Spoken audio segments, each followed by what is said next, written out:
Hey, hey, it's Tuesday. Know you feel blessed. I hope you feel refreshed. I'm back. We got another one. And today we are jumping into chapter one of our book commentary. So I set the live stream up for 5 minutes earlier just because we're going into this commentary and I'm trying not to miss anything, but I'm also trying to keep it short. I got to get my little one ready for school and all that fun stuff. So thank you for coming in a little bit early. I appreciate y'all joining me. Thank you for hitting that like button. Hey, Mr. Terry, good to see you. Thanks for putting the broadcast right there. Thank you for that so much. Hey, Wellness for Frugal Mama, how are you? Hey, Josh. Hey, Swoop. Hey, Mike. Good to see y'all. Thanks for coming in. I'm doing good. I can't complain. I cannot complain. All right.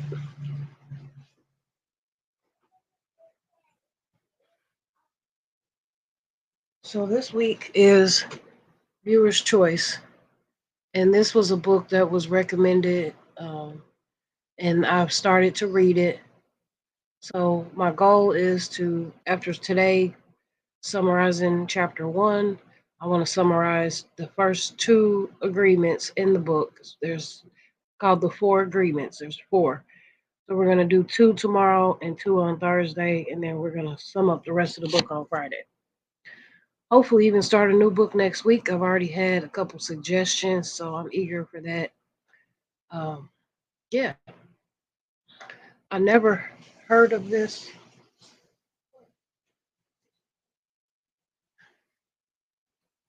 Hold on one second.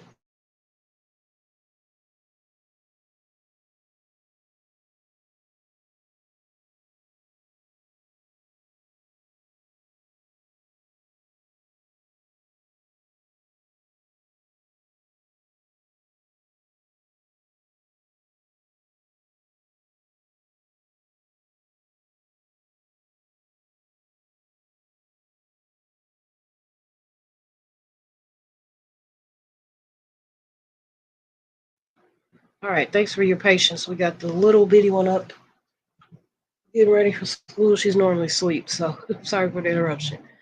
So, this book was very interesting. So far, I've just made it through the first three chapters. So, this book is helping us get into the mindset of having heaven here on earth. It can be considered a spiritual guidebook, but it's not a religious writing. So, it can be enjoyed by people of many different backgrounds. Okay, thank you for leaving me running. I really appreciate that. Hey, good morning, 1B. Thanks for coming in. Um, so yeah, just because you might have a different religious belief doesn't mean you can't enjoy this book. It's really just helping condition our minds to become the best versions of ourselves without feeling like we are kind of just going with the flow of the world, pretty much. Um, I'm kind of going back and forth between my notes and the chat, so thank you so much for coming in. Hey, Kelly, thanks for being here. Uh, I appreciate y'all. So the author of the book, his name is Don Ruiz. So Ruiz, in the first chapter, pretty much he believes that everything that we see or everything that we perceive is a dream. He says that our mind is actually we dream perpetually, which means we have different linings of a dream. There's dreaming while you're asleep and dreaming while you're awake is a such thing. We are born with the capacity to dream, and the way that we are taught to dream is the way that society dreams. That's why the first chapter is called domestication, the dream of the planet. And when I mean dream, I don't mean um, literally. There's two different kind of dreams. You can be asleep or you can be awake. Well, if you're awake, you're dreaming about things that you want for your life, or things that you might want, things like that. So we are drawn, or we are set up to dream the way that society dreams. We think that by putting our attention on like higher authorities, like our parents, our teachers, religious leaders, whoever the higher authority is for you, we believe that they're instilling what we should be dreaming in us. So pretty much we don't have the ability to dream the way that we want to dream. We're dreaming the way we're conditioned to. So they're gonna teach us how to. The dream of the planet is basic concepts like uh, what's good and what's bad, or what's beautiful and what's ugly, and things like that. So the dream of the planet is literally how society sees us and how we're raised to live. So that is what Don Ruiz is calling the domestication of humans. And it's the domestication in this case is teaching us how to live and what to believe. Let me look at the chat real quick before I keep going. Hey, good morning, cousin Penny. Thanks for coming in.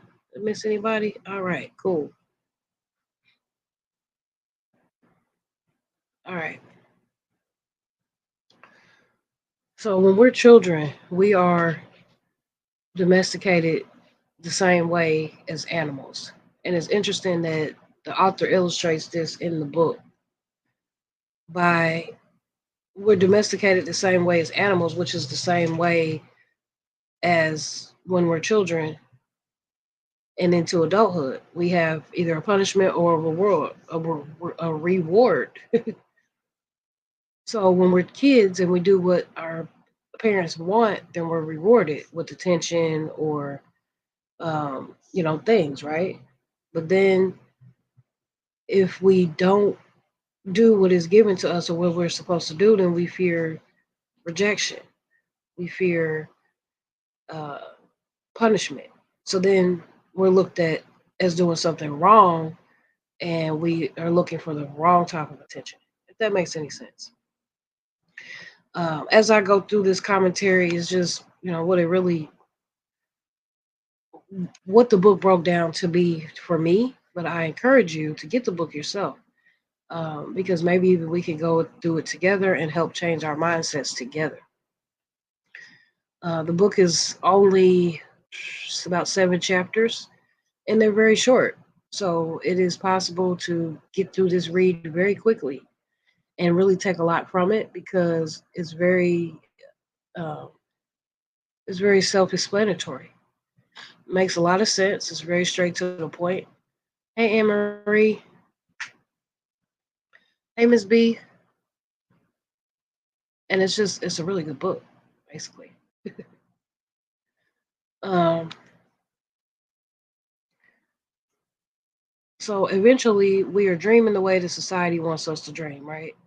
And we're so good at this that um, that we're afraid for either reward or the punishments of life. And eventually, we become so good at this that we don't need our parents anymore, right? At this point, we're adults. We don't need them to teach us how to dream a certain way. Now we learn how to dream ourselves. We learn how to domesticate ourselves. We learn how to structure ourselves by uh, we do that by punishing others when they don't follow the rules that we think are going to reward us. If that makes any sense. Once we become adults, we're domesticating ourselves. We're punishing those around us because they don't follow the rules that we set for ourselves and that we determine is rewarding because we want to be rewarded because that's what we got as a child.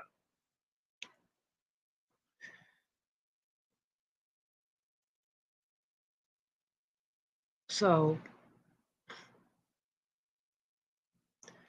in this chapter, he's also talking about us judging ourselves, but also being a victim. When we judge ourselves, we are part victim because we believe that we're not good enough, and we're part judge because the judge is reinforcing that yes, you're not good enough. But when we break the rules of our book, of our internal book, which is the book that we've planned out for ourselves, right? The domestication that we have of our own life, when we break the rules of the book of what we've been used to, then we that's when we experience fear and guilt, and we're blaming people and we're shamed. And when we do um, when we do comply with the domestication that we've been used to, then we feel safe. Okay, thank you. Say hi. Hi. Okay, thank you. It's my foot bleeding. Yes. Okay. Mm-hmm. They can't see. Okay. Thank you. Careful. My foot is bleeding. I was watching the steps and my foot was bleeding. Mm-hmm. Thank you.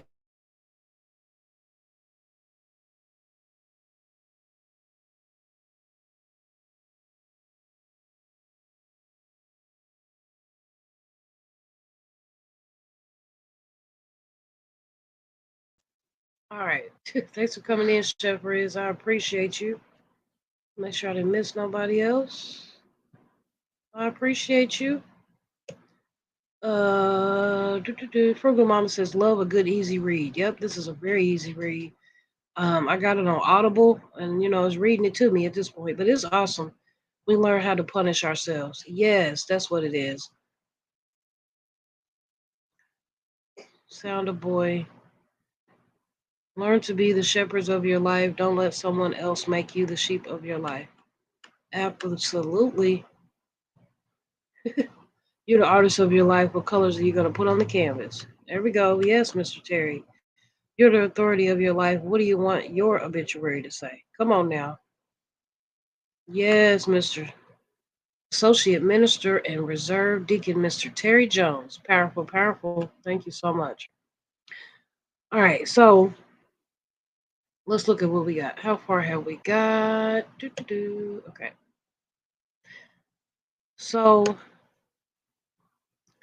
so in this book, Ruiz, the author Don Ruiz, he's explaining to us that true justice is only paying once for each mistake we make, but domestication makes us pay many times for our mistakes. That was interesting because we are the judge and we are the victim. We judge ourselves when we make a mistake, but also every time we remember a mistake and every time somebody else reminds us of our mistake. So we're going to feel guilty. We're going to constantly punish ourselves. And we're going to basically put ourselves in what Ruiz is calling an emotional poison.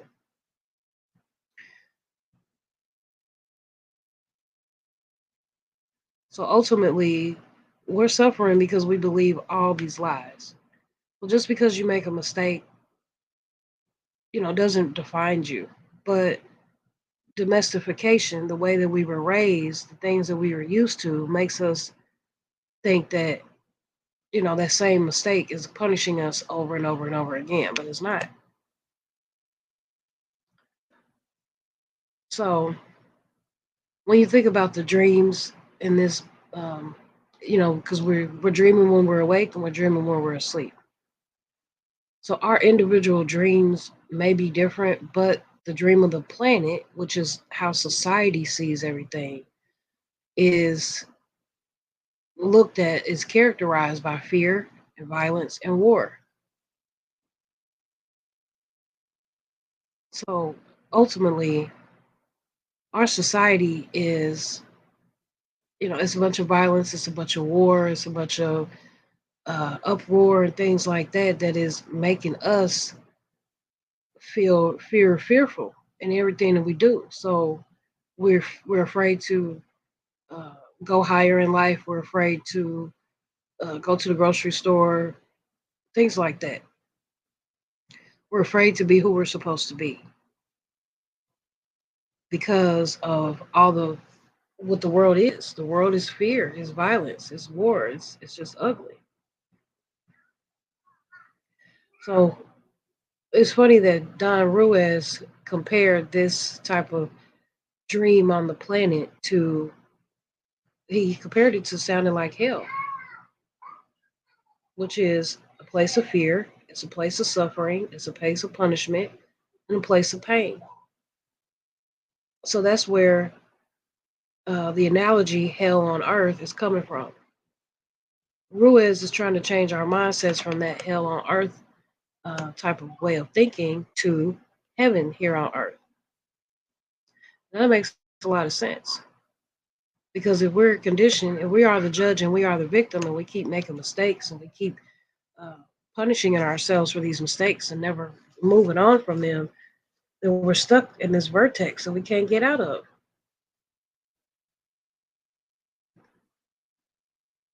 So during all this, in the midst of all this nightmare, we're looking for who we are. We're looking for the beauty. We're looking for our truth. We're looking for who we're supposed to be. And the problem is that these things that we're so used to, this domestication that was instilled in us when we was little, is it's already in us. It's already around us. But we're not able to see it because we grew up this way. We've been conditioned this way. Everything is just stored within us. A lot of us might have been taught a dream, the dream of the planet, the dream of society. But that dream, it's obstructing our vision because we don't want to live in chaos and suffering and all those things. Just because the world is dreaming that way doesn't mean we have to dream that way. So it's obstructing our vision. We're forced to go through life kind of looking through a fog. We live in a fog. The author in this book thinks that humans believe that we are an illusion, which restricts our freedom. I thought that was interesting. He says that we believe that we are an illusion. If we don't believe that we can be bigger, if we don't believe that we can do better and be free from all these emotional attachments of this world, then we're going to start living that way. We're going to be our visions are going to be obstructed. We're going to go back to those teachings that we had when we were younger because we don't know any better. Let's see. Let me look at the chat. Thank you, Mr. Terry. What you got there? Happens for 20%. Yeah. If you think you're going to fail, you will do something to make your failure happen. Yeah. Why run a race? I know that's right. Absolutely. We must remember fear comes from 1 to 5 places. Okay. Lack of experience, preparation, listening to someone to scare. Okay. Yep. Absolutely. Mr. Terry, he got the facts going. Okay. Nothing but facts. So, um, Don Ruiz believes in this book that we create an idea of perfection based on what will please others because we have that domestication that is planted in us. We want, because our parents raised us to do this and that and to be this and that. So we have this idea of perfection based on our parents and based on society.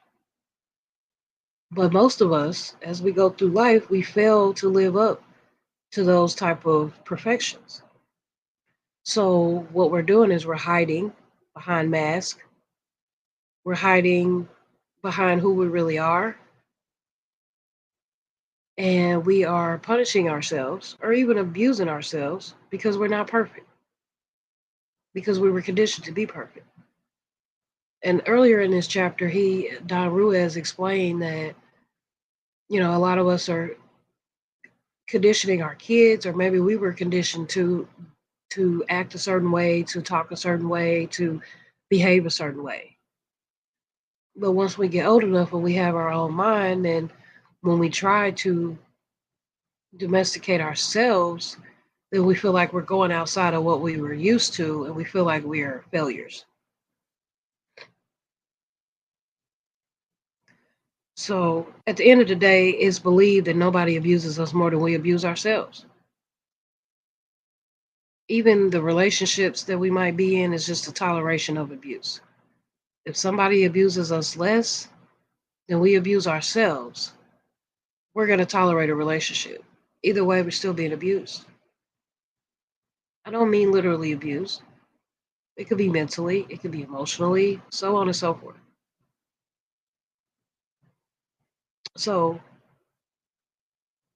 if we stop abusing ourselves and stop downing ourselves, then we won't be so quick to tolerate others who do that as well. We might not even notice that it's happening to us until we notice that it's happening to us. It's just one of those eye-opening experience moments.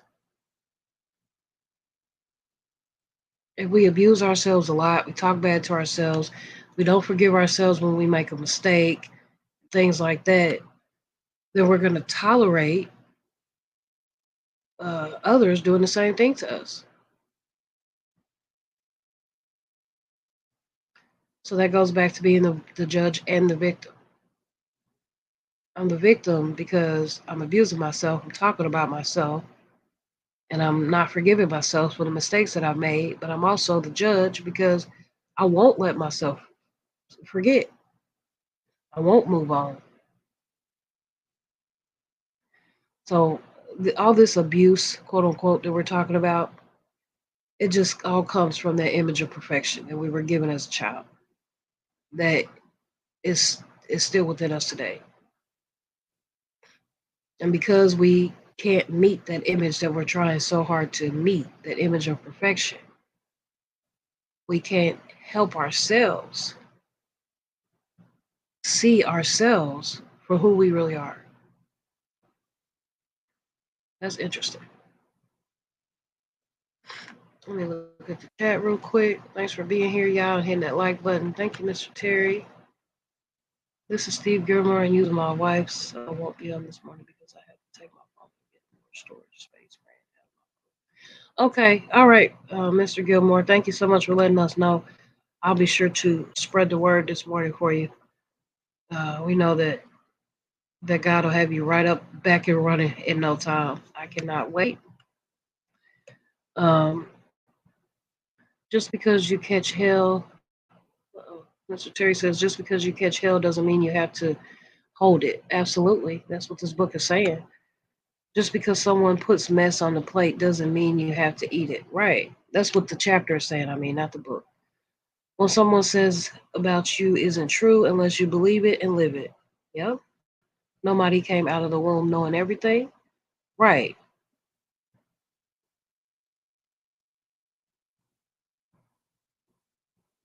An experience is a failure if you didn't learn anything from it. Actually, what this book is about, we have made agreements with things that we've been told and taught. Yes,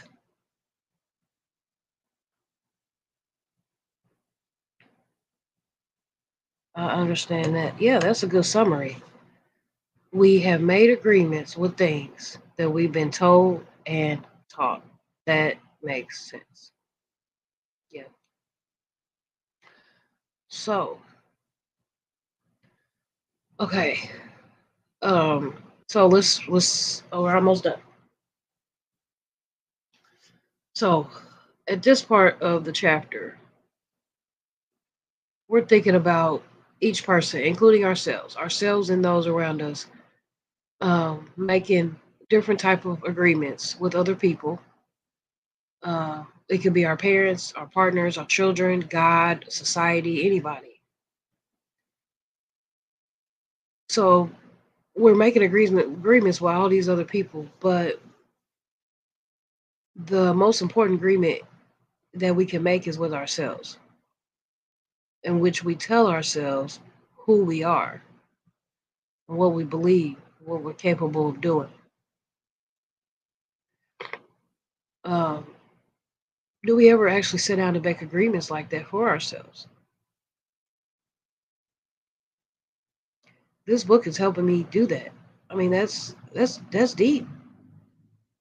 We make plans and all this for other people, for other things, but we don't do that for ourselves.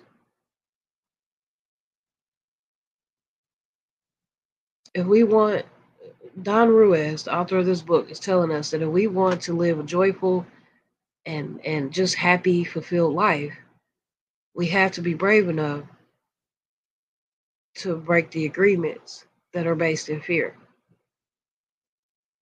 Are we feel fearful to think about who we really are? Are we fearful to think about what we believe, what we're capable of doing? Are we fearful? Do we have that faith to to take that next step and be who we're being called to be? Because we've been conditioned to live this way, we're fearful. We don't want to get outside of that box. We can't really experience heaven on earth because we're stuck.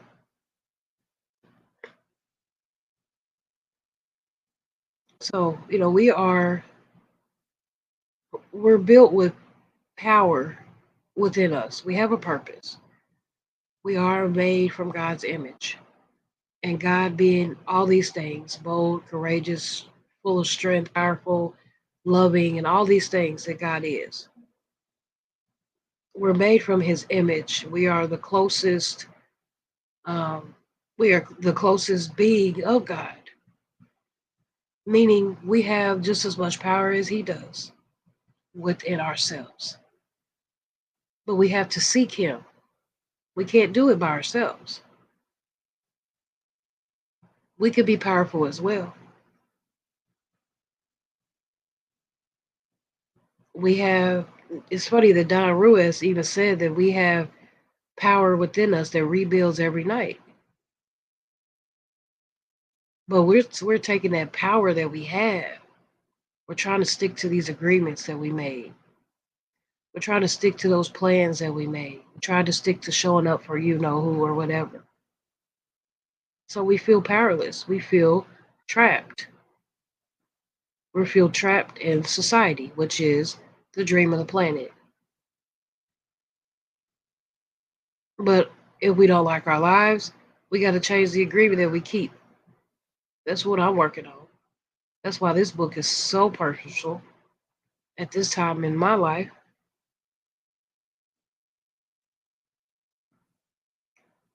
So to summarize, there's going to be four very powerful agreements that we're going to break apart in the next 3 days, 2 days.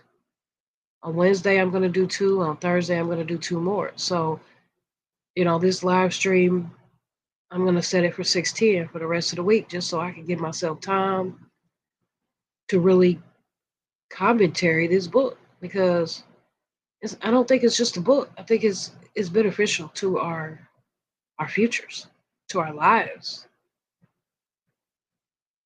So those four agreements that we get into is going to help break apart the fear that's in us. It's going to help us, stop making those agreements and make agreements with ourselves. We're going to use that energy for ourselves instead of others.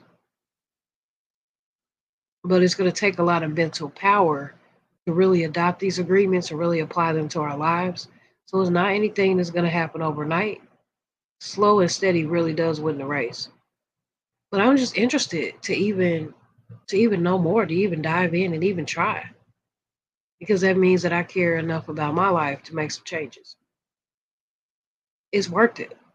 From what I can see, from the reviews, from others telling me about this book, it is all worth it. It's just worth adopting these four agreements and really trying to make them work for you, really trying to transform our lives. Because, you know, Daru says it several times in chapter one that we have all been living the dream of hell right here on earth.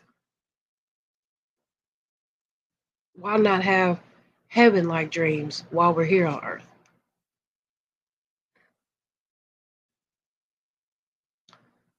That was, woo, let me tell you. Y'all know I always pray before I come on here, and the Holy Spirit, He just took over. I got my notes here, but sometimes other words are added, and it's okay. That hit different all over again. I did the reading, I did the notes, but it's different when you try to bring it because sometimes you can see yourself in that situation. Um, hey Ernesto, good morning. Thanks for coming in. Killer Cats, hey cousin. Thank you for coming in. I appreciate you. You have a good day as well. My phone ran out of storage space, so I can't use it until I take it to the store. Use my wife's phone. Mr. Steve Gilmore, I have that issue a lot with the space. I will tell you. I'm sorry, I'm going off the grid real quick, but I just feel like I got to help my brother. What I would do if you have Google, you have Android, any pictures, any videos, and all that you're taking with your phone is backed up on Google on any device. So what I do is after I'm done with my videos or whatever it is, I go in and I delete all that stuff because it's backed up. Delete all that stuff, and then you're going to go into settings. You're going to go into storage. You're going to go into videos or pictures. And then you're going to choose, more than likely, your editing app is what's holding all that old storage. When you choose your editing app, for me, it's InShot, then I can go in there and delete all that old storage. Clear the cache on your phone, and you are good as new. After that, you got to restart your phone. But if you need more help, reach out to me. But otherwise, I hope that you can get to the store and get that fixed. But we're here. We're gonna hold it down for you. And yeah, thank you so much for that, Mr. Terry. Yes, your wisdom is phenomenal. Penny says, glad you like it. I thought it was one of the best books I've read, and I love self help books. Yep, I love self help books as well. Um, yeah, it's awesome. It's definitely hitting different. So, with that being said, we have reached almost 35 minutes here on this live stream. Always, you already know how I'm going to end this thing. We're going to talk about our Kingdom Builders community. What I found is that I can actually share that link, that schedule.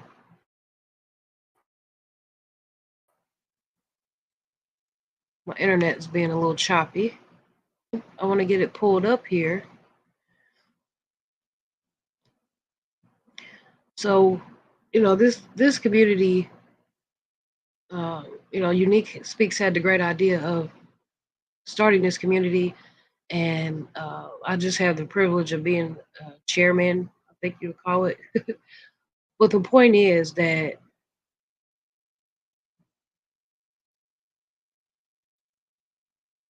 mm, if you connect your phone to a real computer, you can see and delete unwanted stuff. I'm only able to see everything when I connect to a computer. Yep, yep.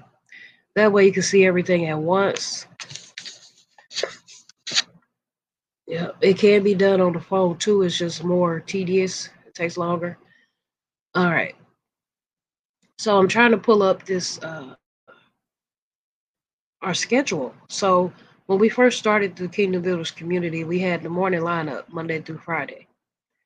As we grown, as we started to pull other people in and other people show interest, God made this thing so much bigger, y'all. He made this thing so much bigger. So much bigger than we can imagine. Look at this schedule. I'm gonna try to get it up there so you can see it. This schedule is full. As you can see, here's the weekly lineup. We got Monday through Sunday, every day of the week. You can surround yourself with positive, like-minded individuals who are, trying to be the best versions of themselves and try to live in God's image every day. We're not necessarily reading the Bible or praying or hooping and hollering. We're just doing what we do, and we're doing it in God's way with His guidance. So, as always, Monday through Friday starts right here with me. Then we go over to Frugal Mama, and then Unique Speaks, Miss B and Fam, and then Mr. Steve Gilmore.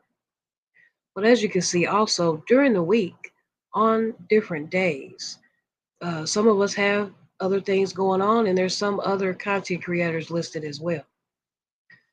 On Tuesdays and Thursdays, Unique Speaks has Bible study at 7 p.m. Steve Gilmore goes live every day at 4:30 Eastern Time. On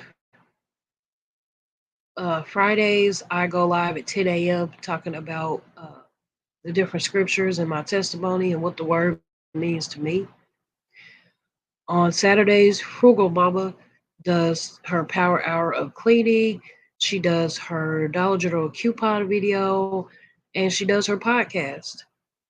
We got Drea Lachey, who is a part of the lineup on Saturdays at 9:30 p.m. She does singing. Sundays, Unique Speaks has a 2:30 inspiration live, and I have a video at 3 p.m. on Sundays of inspiration as well. There's so many more being added to this list. It's so exciting. It's bigger than me, it's bigger than you.